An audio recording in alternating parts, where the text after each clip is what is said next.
يا من هو الودود يا من هو اللطيف. اللهم إنا عبيدك بنو عبيدك بنو إمائك نواصينا بيدك ماض فينا حكمك عدل فينا قضاؤك. نسألك اللهم بكل اسم هو لك سميت به نفسك أو أنزلته في كتابك أو استأثرت به في علم الغيب عندك أن تجعل القرآن العظيم ربيع قلوبنا. அஸ்ஸலாமு அலைக்கும் வரஹ்மத்துல்லாஹி வபரகாத்துஹு. இறைத்தூதர் முஹம்மது நபி ஸல்லல்லாஹு அலைஹி வஸல்லம் அவர்களது ஆட்சி காலத்தில் மாற்று மதத்தைச் சேர்ந்தவர்களுடன் எவ்வாறு பழகினார்கள் மற்றும் உறவு முறைகள் எவ்வாறு இருந்தது என்பதைப் பற்றி நாம் இந்த வீடியோவில் பார்ப்போம். இறைத்தூதர் முஹம்மது நபி ஸல்லல்லாஹு அலைஹி வஸல்லம் அவர்கள் மாற்று மதத்தைச் சேர்ந்தவர்களுடன் மிகவும் நாகரிகமான, நீதிமிக்க மற்றும் கருணையுள்ள உறவை பேணி வந்தார்கள். அவர்களின் வாழ்க்கையில் இதற்கான பல அழகான எடுத்துக்காட்டுகள் உள்ளன. 1. மரியாதை மற்றும் மனிதநேயம். இறைத்தூதர் முஹம்மது நபி ஸல்லல்லாஹு அலைஹி வஸல்லம் அவர்கள் எந்த மதத்தவராக இருந்தாலும் அவர்களை மனிதராக மதித்தார்கள். ஒரு யூதர் இறந்தபோது அவரது ஜனாசா எடுத்துச் செல்லப்பட்டது. அதை பார்த்த இறைத்தூதர் முஹம்மது நபி ஸல்லல்லாஹு அலைஹி வஸல்லம் அவர்கள் எழுந்து நின்றார்கள். அப்போது அவர் யூதர் அல்லவா என்று கேட்டபோது அவர் மனிதன் அல்லவா என்று பதிலளித்தார்கள். ஹதீஸ் ஆதாரம் சஹீஹ் புகாரி வசனம் 1312, சஹீஹ் முஸ்லிம் வசனம் 961. 2. நல்ல அண்டையுறவு. மாற்று மதத்தவர்களுடன் அண்டையுறவை மிகவும் முக்கியமாக கொண்டார்கள். இறைத்தூதர் முஹம்மது நபி ஸல்லல்லாஹு அலைஹி வஸல்லம் அவர்கள் யூத அண்டை வீட்டாருடன் நல்லுறவில் இருந்தார்கள். அவர்களின் அண்டை வீட்டார் நோயுற்றபோது அவரை சந்தித்து நலம் விசாரித்தார்கள். ஒரு யூத சிறுவன் இறைத்தூதர் முஹம்மது நபி ஸல்லல்லாஹு அலைஹி வஸல்லம் அவர்களுக்கு சேவை செய்தான். அவன் நோயுற்றபோது இறைத்தூதர் முஹம்மது நபி ஸல்லல்லாஹு அலைஹி வஸல்லம் அவர்கள் அவரை சந்திக்க சென்றார்கள்.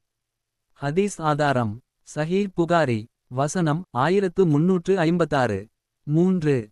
மத சுதந்திரம். மதீனா உடன்படிக்கை. இறைத்தூதர் முஹம்மது நபி ஸல்லல்லாஹு அலைஹி வஸல்லம் அவர்கள் தனது ஆட்சி காலத்தில் மதீனாவில் வாழ்ந்த யூதர்கள், கிறிஸ்தவர்கள் உள்ளிட்டவர்களுக்கு முழுமையான மத சுதந்திரத்தை வழங்கினார்கள். இது மதீனா உடன்படிக்கை எனப்படும். இதில் ஒவ்வொருவருக்கும் தங்கள் மதத்தை பின்பற்ற உரிமை, பாதுகாப்பு உறுதி, சமத்துவம் ஆகிய உரிமைகள் ஏற்படுத்தி கொடுக்கப்பட்டது. 4. நீதி மற்றும் சமத்துவம். இறைத்தூதர் முஹம்மது நபி ஸல்லல்லாஹு அலைஹி வஸல்லம் அவர்கள் எந்த மதத்தவராக இருந்தாலும் நீதி வழங்க மற்றும் செய்யத் தவறவில்லை. ஒரு யூதருக்கும் முஸ்லிமுக்கும் இடையிலான வழக்கில் உண்மை யூதருக்கு சாதகமாக இருந்ததால் அவர் பக்கம் தீர்ப்பு அளித்தார்கள். குர்ஆன் ஆதாரம் ஒரு சமூகத்தின் மீது உங்களுக்கு வெறுப்பு இருந்தாலும் நீதி வழங்காமல் மற்றும் செய்யாமல் இருந்திராதீர்கள். சூரா மாயிதா அத்தியாயம் 5 வசனம் 8. 5. பரிசுகள் மற்றும் நல்ல உறவு. இறைத்தூதர் முஹம்மது நபி ஸல்லல்லாஹு அலைஹி வஸல்லம் அவர்கள் மாற்று மதத்தவர்களிடமிருந்து பரிசுகளை ஏற்றுக்கொண்டார்கள். அவர்களுக்கும் பரிசுகள் வழங்கினார்கள். உதாரணமாக எகிப்தின் ஆட்சியாளர் முகவுகிஸ் அனுப்பிய பரிசுகளை ஏற்றுக்கொண்டார்கள். 6. பொறுமை மற்றும் மன்னிப்பு. இறைத்தூதர் முஹம்மது நபி ஸல்லல்லாஹு அலைஹி வஸல்லம் அவர்கள் மாற்று மதத்தவர்களிடமிருந்து தீங்கு வந்தபோதும் பொறுமையுடன் நடந்தார்கள். தாயிஃப் நகரில் கல்லால் அடிக்கப்பட்டபோதும் அவர்களை சாபமிடாமல் அவர்களுக்கு நன்மை வேண்டிக் கொண்டு அந்த மக்களுக்கு நன்மை செய்தார்கள். 7. ஒற்றுமை மற்றும் சமூக வாழ்வு. இறைத்தூதர் முஹம்மது நபி ஸல்லல்லாஹு அலைஹி வஸல்லம் அவர்கள் பல மதத்தவர்களும் ஒன்றாக அமைதியாக வாழும் சமூகத்தை உருவாக்கினார்கள். இது மனித சமத்துவம், சகோதரத்துவம் மற்றும் சமாதானத்தை அடிப்படையாக கொண்டது. சுருக்கமாக சொன்னால் இறைத்தூதர் முஹம்மது நபி ஸல்லல்லாஹு அலைஹி வஸல்லம் அவர்களின் மாற்று மதத்தவர்களுடன் உறவு முறைகள் மற்றும் ஆட்சி முறைகள் மரியாதை, கருணை, நீதி, மத சுதந்திரம், நல்லிணக்கம் இவற்றின் அடிப்படையில் அமைந்து இருந்தது. அவர்கள் காட்டிய இந்த அணுகுமுறைகள் இன்று கூட உலகிற்கு ஒரு மிகப்பெரிய மற்றும் மிகச்சிறந்த முன்மாதிரியாக அமைந்துள்ளது. இன்ஷா அல்லாஹ் இந்த வீடியோவில் இதுவரையில் இறைத்தூதர் முஹம்மது நபி ஸல்லல்லாஹு அலைஹி வஸல்லம் அவர்களது ஆட்சி காலத்தில் மாற்று மதத்தைச் சேர்ந்தவர்களுடன் எவ்வாறு பழகினார்கள் மற்றும் உறவு முறைகள் எவ்வாறு இருந்தது என்பதைப் பற்றி நாம் பார்த்தோம். இத்துடன் இந்த காணொளியை நிறைவு செய்வோம். இன்ஷா அல்லாஹ். இந்த டிவி சேனலில் உங்கள் வியாபாரம் மற்றும் தொழில் சார்ந்த விளம்பரத்தை கொடுத்து உங்கள் ஆதரவை தருமாறு கேட்டுக்கொள்கிறோம். இந்த டிவி சேனல் தமிழ் யூடியூப் சேனலுக்கு நீங்கள் அனைவரும் தொடர்ந்து ஆதரவு தருமாறு கேட்டுக்கொள்கின்றோம். மேலும் உங்கள் ஃப்ரெண்ட்ஸ் அண்ட் ஃபேமிலிக்கு ஷேர் செய்யவும், லைக் மற்றும் சப்ஸ்கிரைப் செய்யவும். அஸ்ஸலாமு அலைக்கும் வரஹ்மத்துல்லாஹி வபரகாத்துஹு. பிஸ்மில்லாஹிர் ரஹ்மானிர் ரஹீம். வஸ்ஸமாஇ ذاتில் புரூஜ் واليوم الموعود وشاهد ومشهود. قتل أصحاب الأخدود النار ذات الوقود إذ هم عليها قعود وهم على ما يفعلون بالمؤمنين شهود.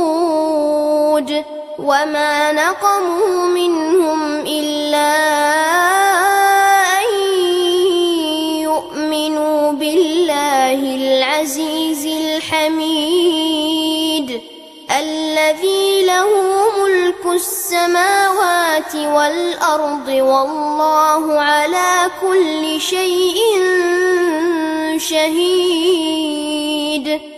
إن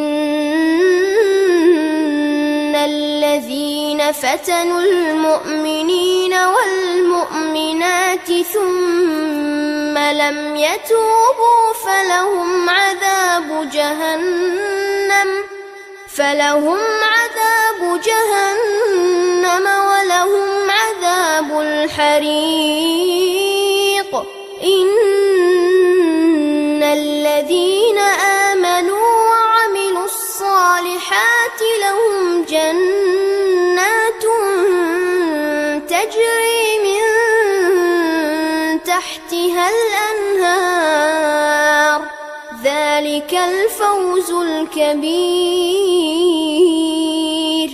إن بطش ربك لشديد إنه هو يبدئ ويعيد وهو الغفور الودود ذو العرش المجيد فعال لما يريد. هل أتاك حديث الجنود فرعون وثمود بل الذين كفروا في تكذيب والله من